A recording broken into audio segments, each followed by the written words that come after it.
இன்னைக்கு என்னோட first mini vlog பார்க்க போகிறோம். இவ்வளோ காலையில் எங்கே போகிறோம்னு பார்த்தீங்கன்னா, பால் காய்ச்சிருக்கு. என் ஹஸ்பண்டுக்கு ட்ரான்ஸ்ஃபர் ஆயிடுச்சு. சொந்த வீட்டை விட்டுட்டு நாங்கள் வாடகை வீட்டுக்கு போயிருக்கோம். எல்லா பொண்ணுக்கும் ஃபஸ்ட்டு என்ன தேவைன்னா, நிறைய கபோர்டு இருக்கணும், நிறைய ஷெல்ஃப் இருக்கணும். பிகாஸ் எங்கிட்ட தான் நிறைய ட்ரெஸ் இருக்குது, என் ஹஸ்பண்ட் என் பசங்களை விட.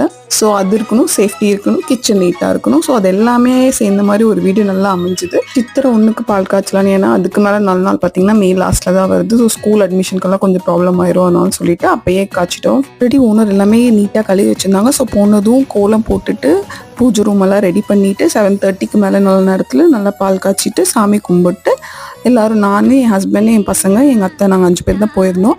ஸோ நாங்கள் எல்லோரும் பால் கொஞ்சம் குடிச்சிட்டு அப்புறம் எப்பயும் போல் நமக்கு பிடிச்ச டீ போட்டு குடிச்சிட்டு கிளம்பிட்டோம். கிளம்பிட்டு பார்த்தீங்கன்னா அங்கே ஃபேமஸான ஹோட்டல் ஸ்ரீ சரவண பவன் அங்கே எல்லாம் நல்லாயிருக்கும்னு சொன்னாங்க. ஸோ அங்கே சாப்பிட போனோம். இங்கே சித்திரை 1க்கு பலாப்பழம் கொடுத்தாங்க. ரவா ரோஸ்ட்டு பூரி எல்லாம் ஆர்டர் பண்ணி சாப்பிட்டு அப்படியே எங்கள் குலதெய்வ கோயிலுக்கு போயிட்டு சாமியை கும்பிட்டு வீட்டுக்கு வந்துட்டோம்.